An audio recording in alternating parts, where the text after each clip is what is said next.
Hello everyone, कैसे हैं आप लोग। उम्मीद है अच्छे होंगे, अपने स्वास्थ्य का ख्याल रख रहे होंगे, क्योंकि आपको पता है आपका हेल्थ आपके लिए कितना इम्पोर्टेंट है।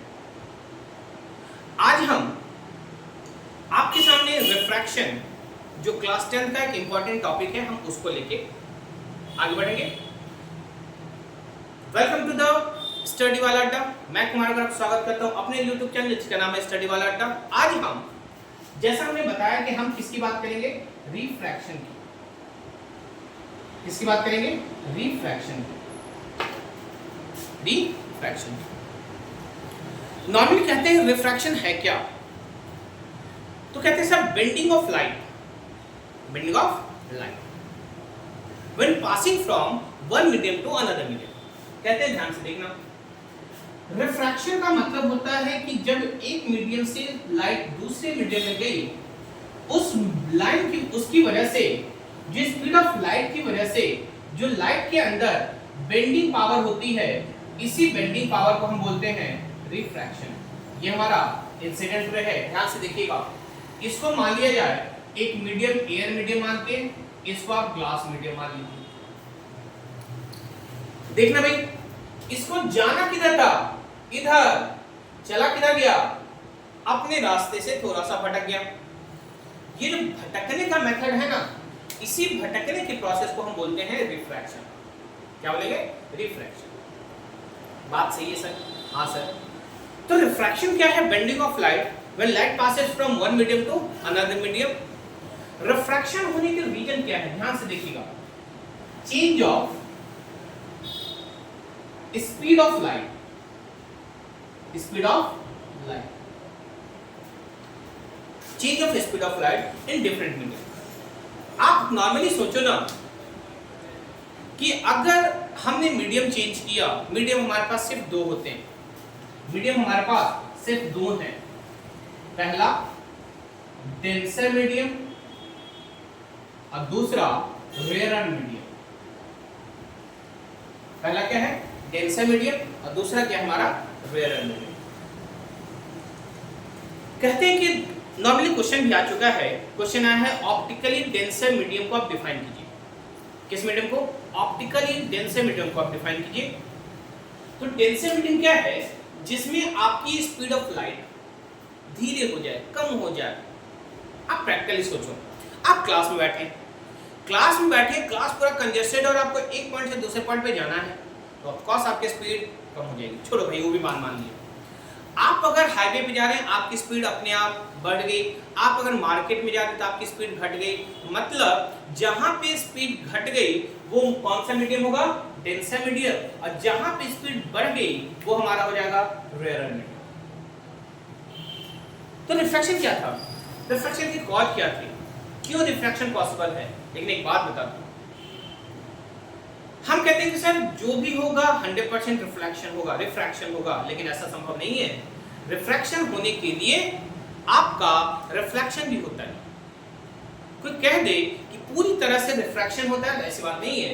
रिफ्रैक्शन जहां हो रहा है वहां रिफ्लेक्शन भी होता है। बात यहीं पे खत्म नहीं सही। अगर मैं बोलूं कि सर आप अगर रेयर मीडियम से डेंसर मीडियम में जा रहे हैं, डेंसर मीडियम से रेयर मीडियम में जा रहे हैं, तो पाथ ऑफ लाइट में क्या चेंज आएगा।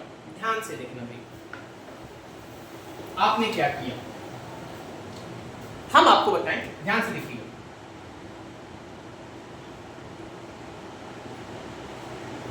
ये कौन सा मीडियम है, रेयर मीडियम। इसको मान लीजिए ये हमारा ग्लास है, ये हमारा एयर है, और ये हमारा सर वाटर है। ये क्या है, वाटर।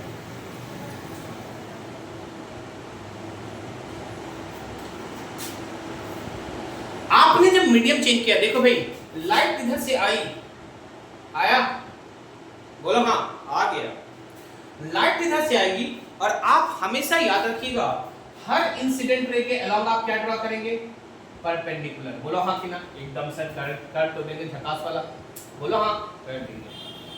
सिर्फ लाइट पास भी हो जाएगी, लेकिन जब ये रेयर मीडियम से डेंसर मीडियम की तरफ आएगा, वो हमेशा नॉर्मल की तरफ जाएगा। ध्यान से रखने वाली बात है, ध्यान दीजिएगा।